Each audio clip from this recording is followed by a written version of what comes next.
My generation faces a lot of pressures: social isolation, bullying, depression.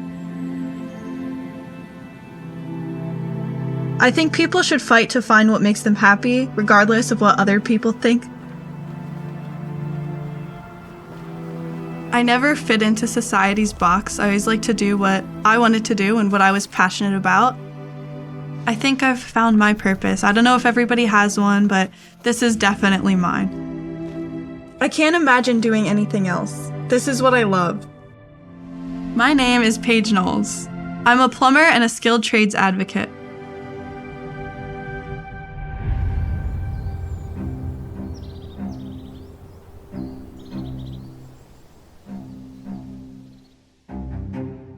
I first gravitated towards plumbing and carpentry and electrical while I was working on rental properties with my parents. We would always do little small jobs to fix up the homes that we were renting out. And I started to see how much plumbers would charge just to do a very simple job that when I watch it, I probably could do that next time. So I was very interested in that. And when we were in 8th grade, we had the opportunity to explore the local career and technical school. And it was really interesting to all of the students when we went there. We thought it was super cool. But it was so exciting to be able to see all of the tools and possibilities of what you can create there. I go home and I tell my parents immediately, I want to go to tech school for plumbing. And they were like, are you sure you want to do that? My mom said, you know you're going to have to touch actual poop. But there's so much more to plumbing than just a toilet. People don't think about how incredible it is that water starts somewhere and gets to your house. You kind of take it for granted because you turn that sink on and water's always coming. I think a lot of people nowadays do not know how to work with their hands. It's all about digital, social media, being on their phones. I think a lot of people nowadays get super distracted that they don't even know what they like to do because they just are scrolling. I think the stereotypical construction worker is just a big man who isn't afraid to get dirty, but this can also be a construction worker who can look however you want. As I was deciding my career path, there were a lot of people who were discouraging me.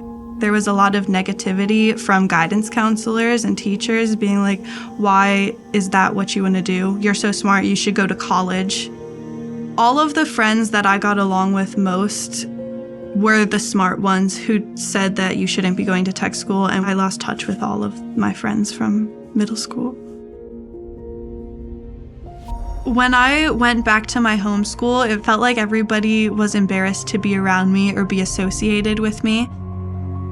I felt very alone, isolated. Having friends who weren't excited to be around me was not a good feeling. It made me feel like a failure at times, but I knew that I was following something that I was happy about. Once I walked into the tech school, it was the place I was meant to be. It was such like a positive experience. It was like the sun was shining down on me and everybody was just happy to be there. And it didn't matter what gender you were there to have a purpose and do something and learn something that had meaning in the world.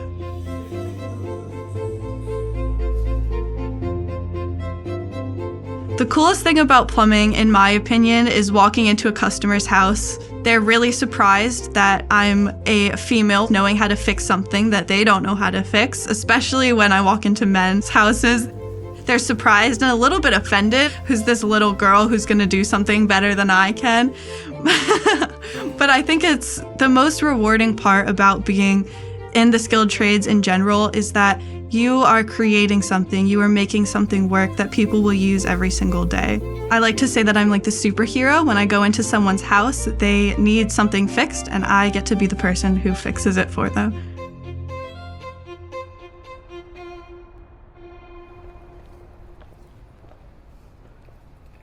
Okay, you need to go in there and find your name, and that's the paper you stood at, and that's all your information. information. You have a short, hold on, I have no wonder when that I first found out about Let's Build Construction Camp for Girls my first year of tech school. My instructor introduced me to the camp and I decided to go. So I didn't know a lot coming in. I was definitely very scared and I wasn't a very outgoing person at the time. But walking in there, I think it changed me.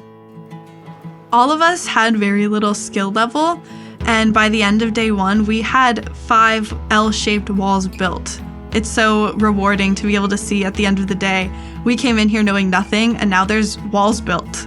So day 2 of camp, once we have the walls built, we learn the internal stuff, so electrical, HVAC, and plumbing. We wired a receptacle, so an outlet, a plug, and a light switch with a light bulb.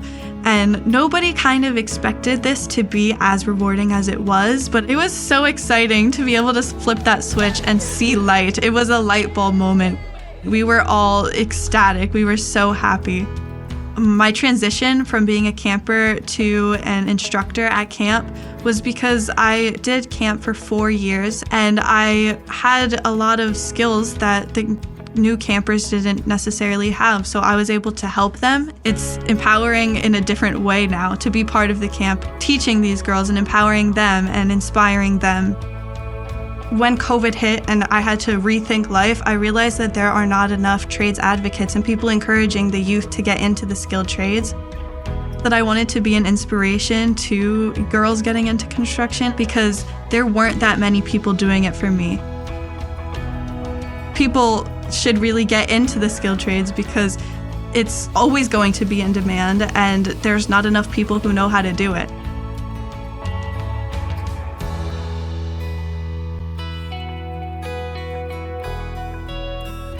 I wrote a kid's book called Plumber Page, Let's Replace a Shower Head. It's to encourage students to consider a path in the construction industry. It's okay to be different, and I think it's important for girls at a younger age in school to consider something that they will actually like and not just follow what everybody else says they should be doing. I don't think there is gender to a job. The future of the skilled trade workforce is really in the hands of the next generation. What they do decides what the future will look like. If I could speak to girls for 30 seconds, all the girls in the world, I just want to tell you to be happy, pursue what you're passionate about, and don't let anybody stop you because there's always going to be negativity and judgment. So follow what you like and don't fit into anybody's boxes. Don't play the roles people tell you to play. I really want to tell girls that, you're not without resources. You're not without possibilities. There are paths for you, there are opportunities out there that maybe you just don't see yet, but they are out there. You just have to have the courage to go out there and find them.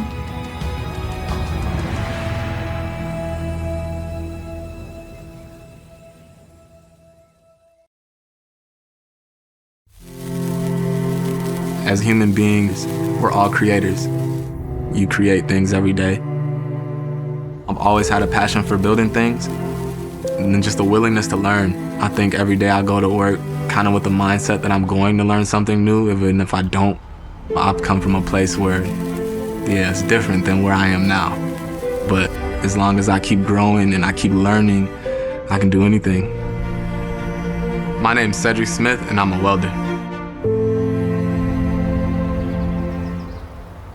Bunch of me just sitting on the couch. I think we still lived in Chicago. My mom, she remarried when I was 2 years old, but I also know my father. He was kind of in and out of the institutions as far as like being incarcerated when I was young. But summers I would still go to Chicago and I'd go visit my grandpa. My grandfather inspired me at an early age just from going to work with him. He was a mechanical engineer, kind of like a Swiss Army knife, jack of all trades. I see guys come to him super frustrated, with a rig or truck part that's not fixing to dimension, and he'd go over there and fix it. And, he's just the man for international trucking, he has a reputation there. Watching him fix trucks, do work on engines and everything like that, he's given me a lot of direction. He's given me a lot of inspiration. Just who he is as a man and the obstacles I've seen him beat. I was 19, fresh out of high school when I was in prison, and it was just a tumultuous time, kind of. I just lost hope. I didn't really see myself being productive in any way. I just kind of thought that the time for that was over, like I lost my chance. But people make mistakes, you know, and nothing that you do you can't redeem yourself from, or you can't get back up and get back on the bike. In prison, actually, I was introduced to high-performance manufacturing. And then from there, I got introduced to welding. Welding holds our country together. Just like seeing big buildings and knowing that welding is a huge part of that. You can weld on submarines, you can weld on tanks, you can weld on skyscrapers. It inspired me as well, because it's like I can do kinda what my grandpa did and just be a part of like manufacturing and building structures that last forever. It restored hope for me. It was like being given a second chance. I applied at a technical school and was accepted pretty much like within weeks of being released. And from there on, it was pretty much like secondhand for me, just like what I already had knew, like a small skill set for welding. But welding's a little intimidating for beginners. And it was really hard for me to understand how to get that wire speed and that amperage and all of that just right. And for all the safety hazards, you're dealing with oxygen gas, argon gas. If you turn a pressure gauge too far, you could actually bust the rig of the gauge and it will come off there like a shotgun blast. Understanding how to weld on different types of metal or different types of material. Technical school was like really like the door for me. It just showed me that welding is applied pretty much in everything in the world, you know, that's built. One of the big things in welding and training for welding, man, is getting over the fear. You know, it's easy to give up, for sure. But it's just fear, you know, and the only way to get over fear is to face it.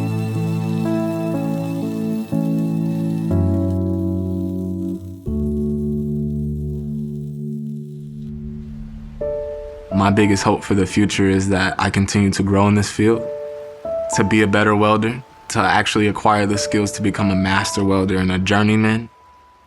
Well, my life coach, Darnell Baker, put me in touch with the 3M grant program that they were having. I signed up, and actually through that grant, I was able to acquire my own welding machine. I was able to start running bead, coming home from work and still welding on my own, or just putting in the hours. Just by practicing, you know, day and night. Sometimes I would leave work and, you know, weld again in the shed, or I would take blueprints that I could use and just learn how to build things on my own. It gave me a lot more leeway. It gave me an opportunity to advance myself. But once you actually get familiar with a welder in a welding booth, safety, I think people will be surprised how fun it is. You know, sparks flying everywhere. Being that close to a torch and actually seeing metal become molten. To me, welding is like art. I've always loved to build things, and then once I started getting things that stuck and then fall apart or get kicked over, it gave me a sense of pride in my work.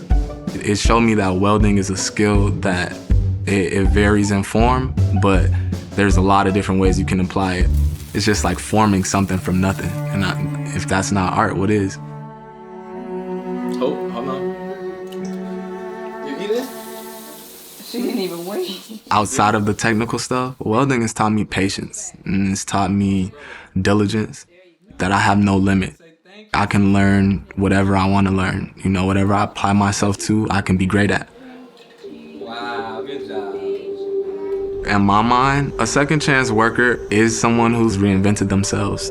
Finding that passion is important because we need more welders. Any type of skilled trade, honestly, these jobs are needed in our country, and I think it pushes us all forward to be a part of that. My advice for people coming into the trades would be not to quit. Safety first. Safety first. The same old pop. I just wanted to say thank you. I'm thinking about all the lessons you taught me over the years and how hardworking you are, just your legacy that you put forth for us. You know, always supporting me and giving me advice and helping me be a better man, a better person. Yeah, I love you, Papa. All right, love you too. There is no limit with these type of trades. I think welding definitely tests your bravery and your courage. You gotta have the willingness to commit yourself and keep going. Dream big. Dream as big as you can. Dream skyscraper big. You'll spend your lifetime learning and enjoying new things, new experiences. It's a really unique feeling, I think, for myself, just because every time I weld, man, it's like vindication almost. It's like I'm doing this, I know where I started and where I am. I know where I wanna go. The greatest pride in welding comes from the fact that no one can take this skill from me, and it's something that I can continue to evolve in. I've had a time in life where I wasn't really accomplishing much, and I was okay with that. And now I'm not. I told myself that I didn't come all this way for no reason.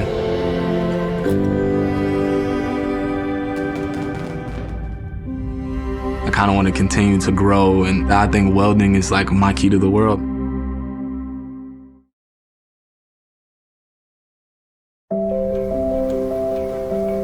Gravity is constant. It's unavoidable. What I do on a daily basis requires a great appreciation for gravity. You can fall the wrong way, or you can fall the right way. It comes down to knowledge, and that makes all the difference in the world. That's what inspires me, knowing that the knowledge that I'm imparting can make the difference between someone's life and death. My name is Andrea Martin, and I am a safety and fall protection specialist.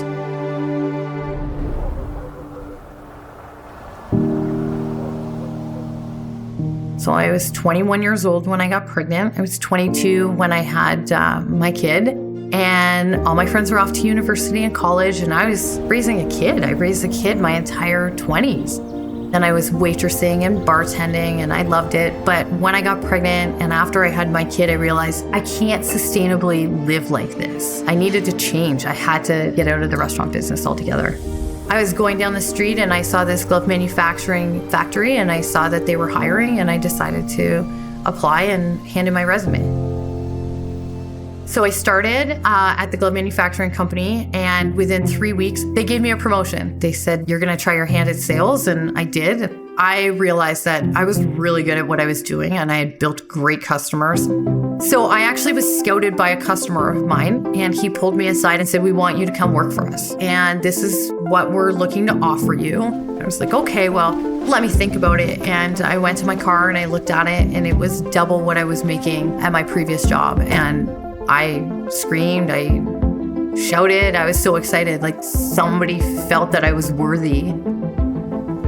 And that was huge for me because I was a single mom at this time. So I was living paycheck to paycheck. So $20 left on a Wednesday until Friday of payday. And I had to choose between putting gas in my car or buying groceries. So for me, double pay was, holy smokes, we can get by. Maybe I can take you to a movie. But the biggest thing for me was I worth this all along? And I just never got paid, like pay parity. That was crucial for me. So I start this brand new job, and then they start to send me in for training.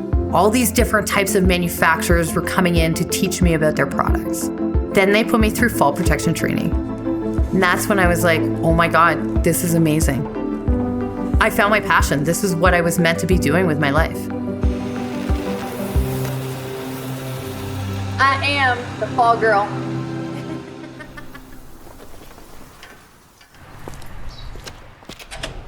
.3M bought Capital Safety, and there was a position that came open, and I thought, I'm going for this. So the interview was pretty interesting because I don't have a university or college degree. When they asked me, what's going to set you apart from the other candidates? And the first thing I said was, I can get in that demo truck. I know the gear and I know the customers. So day one, I'm in that truck and I'm gone. There's no learning curve. There's no nothing. I think they trusted me because they saw the passion. I love Bertha. She's my demo truck. The first time I saw her, the first name that came to mind was Bertha. It is my dream truck. We are going to conquer the world of fall protection together. I roll onto a job site with Bertha, and the first thing, as soon as I roll down the windows, guys turn around and are like, dude, it's a chick. Yeah, I'm not on a job to look pretty. My goal is that people get home safely at the end of the day. So managing those dangerous situations with proper use of fall protection is what helps us achieve that goal. That's my job. So we do the entire demonstration, and I've had numerous guys come up to me afterwards and say, I'm sorry, but at first I thought you knew nothing, and I'm blown away. You know more than your male competition. And that's the biggest one for me. It makes me feel great because my male competition knows that I know my product inside and out.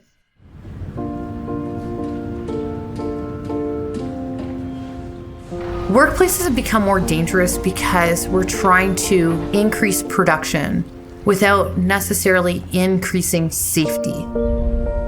Safety work should never be taken for granted. When I read or hear about a fatality on a job site, I feel that loss. I take it personal. When I walk onto a job site, the first thing I do is visually scan and take a look at all the potential safety issues they may be facing. There are many things that can go wrong on a job site. What inspires me is knowing that the knowledge that I can impart to these workers can make the difference between life and death. Yeah, that's a medium. You're gonna lock. That's okay. So let's make sure your leg straps, it's easier if you leg straps. Good. That looks great. Having more confidence in my job helped me with my personal life because I was now more confident in myself. I didn't feel like I had to rely on somebody. I can do this, and I can do this on my own if I wanted to, and I did. So take these pads here. Let's rotate some. Some of my dream goals are mentoring women just to have the confidence to work in male-dominated industries. I hear all the time that I'm not strong enough or I'm not smart enough, and we're all smart and strong. It's just finding something that you can be passionate about that can build the confidence that you can do it. This year, I was nominated as a 2022 Top Women in Safety. To be nominated by male coworkers, male colleagues, that they felt that I was worthy and I do a good job and I'm out there mentoring people and being a strong female in this industry. It made me feel that all the hard work that I've put in all these years has paid off. It was pretty awesome. At the end of the day, anybody who's looking to enter into the skilled trades needs to know that it's not about what your chromosomes are. It's about the passion you want to bring forward within that skilled trade.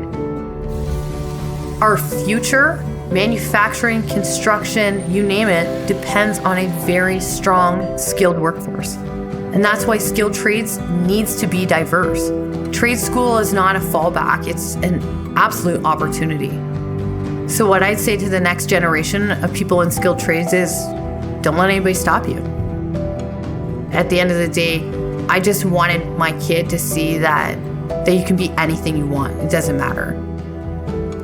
That was my number one thing, is that look at mom. If mom can do this, anybody can. So for me, it was always instilling confidence is you can be anything you want.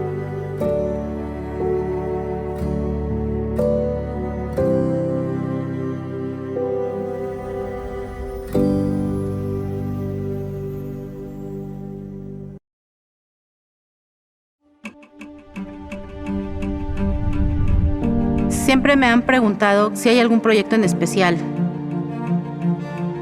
Y la realidad es que no, todos para mí han sido especiales, todos tienen un significado importante porque puedo usar mi conocimiento técnico y desarrollar mi parte creativa.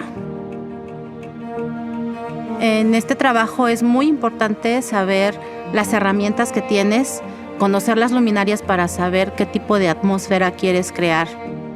En cada proyecto me entrego, siempre trato de dejar algo especial de mí, de lo que sé, de lo que he aprendido. Esto me llena, es algo mágico, la verdad.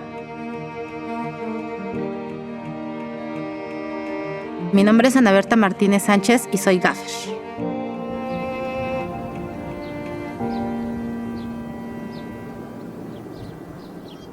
¿Todas llevas dos? No, aquí solo una. Chicas, así en la escuela. Vengo de una familia humilde, sencilla, pero siempre buscando el sobresalir adelante. Mi papá es albañil y yo soy la mayor de tres hermanos. Mi papá, cuando empezó a construir la casa, yo le ayudaba, ¿no?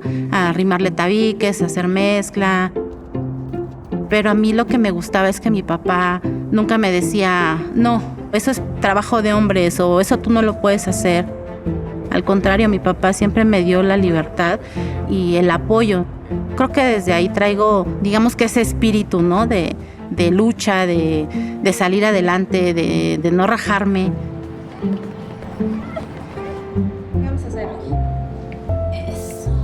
Yo soy mamá y es una labor también bastante pesada, compleja, complicada, pero que también me llena de orgullo y es un gran reto, porque es una gran responsabilidad sacar una personita adelante.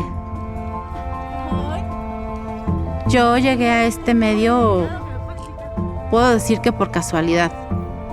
Iba camino a la escuela a recoger a mis hijos y me encontré con un chico que estaba buscando gente para extras, para un comercial. Contó un poco, yo incrédula le dije que sí, le di mis datos.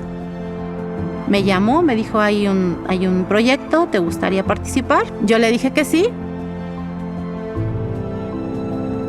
Cuando yo llegué a un set, quedé fascinada.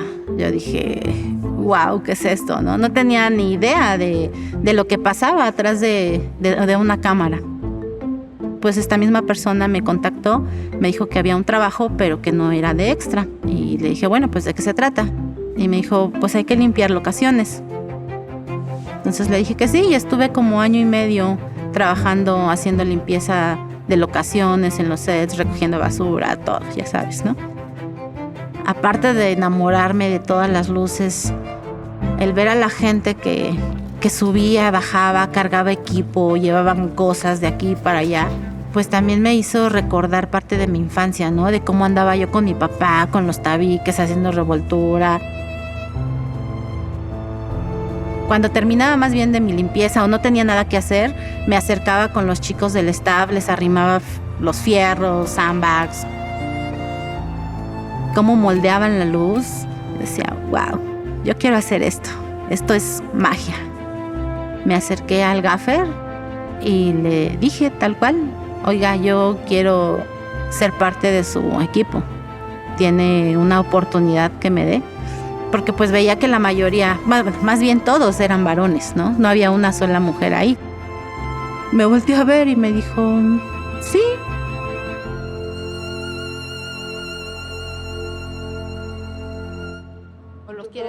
Vanessa Marcano, una foquista, me pasó el teléfono de Annie y me dijo, tienes que contactar a esta mujer, se van a llevar increíble, las dos están súper apasionadas de la iluminación.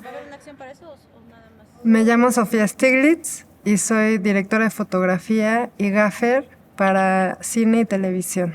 Y ese 4x4 si quiere... Bueno, en México no está normalizado que las mujeres hagan carreras técnicas. Entonces fue muy controversial para la comunidad del cine en México cuando empecé yo de gaffer, porque es una carrera técnica muy enfocada en emplear a los hombres. Wow, el ser mamá y bueno, trabajar en el medio es algo bastante complicado, sobre todo como mujer.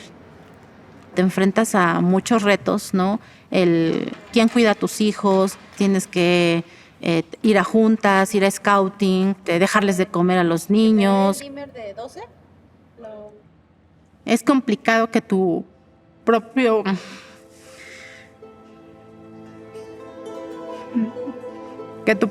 núcleo te juzgue, porque ya te dicen que eres mala madre, que abandonas a tus hijos todo el día. En cambio, si es un varón, él se puede ir de viaje, dejar a los hijos y está bien porque va a trabajar, va a buscar dinero, y uno de mamá no. Eso creo que es como lo más difícil que me ha tocado.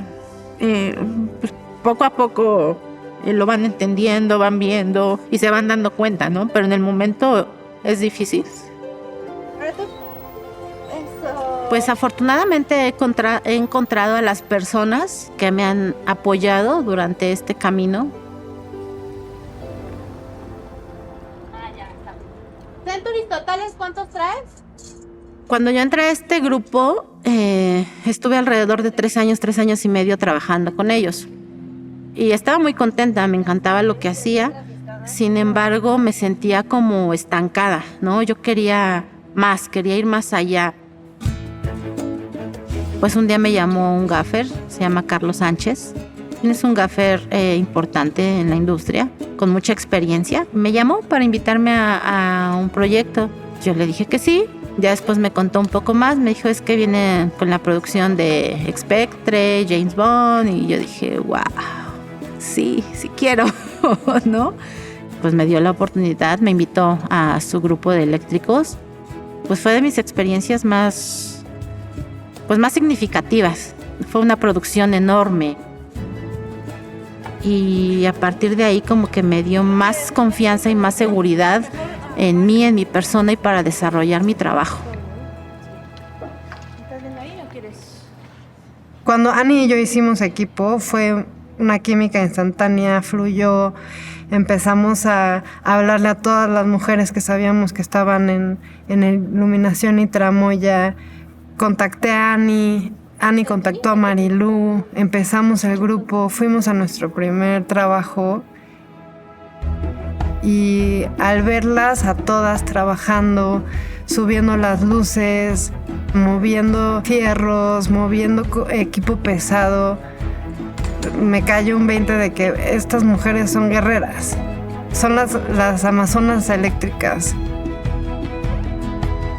Entonces abrimos nuestra cuenta en Instagram y empezamos ahí como a postear todo lo que estábamos haciendo.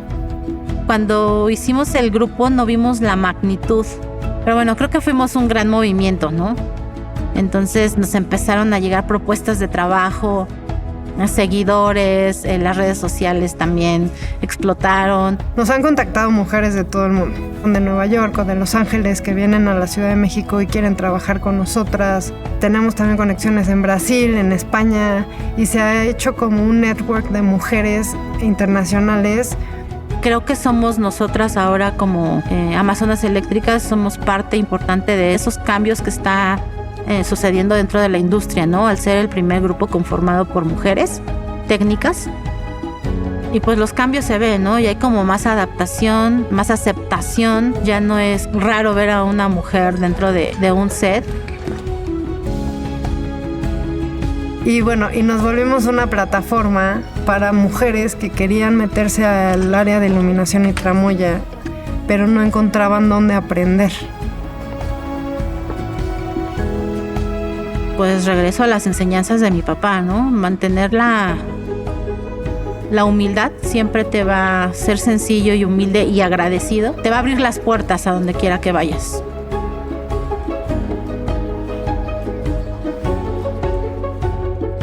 Y pues para todas esas personas que quieran ser parte de la industria, hay carreras técnicas que te ayudan a llegar, te llevan a donde quieres.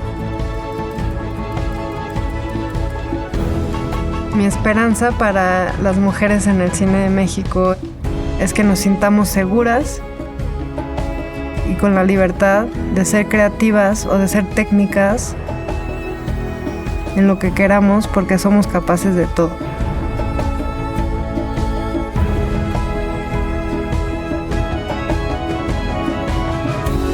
A todas esas mujeres que quieren estar dentro del medio, que han buscado una oportunidad y se las han negado, quiero decirles que no se rindan. Si vas por lo que quieres, te cueste el tiempo que tarde o lo que te tenga que costar, lo vas a lograr. Vas a llegar y vas a cumplir tus sueños.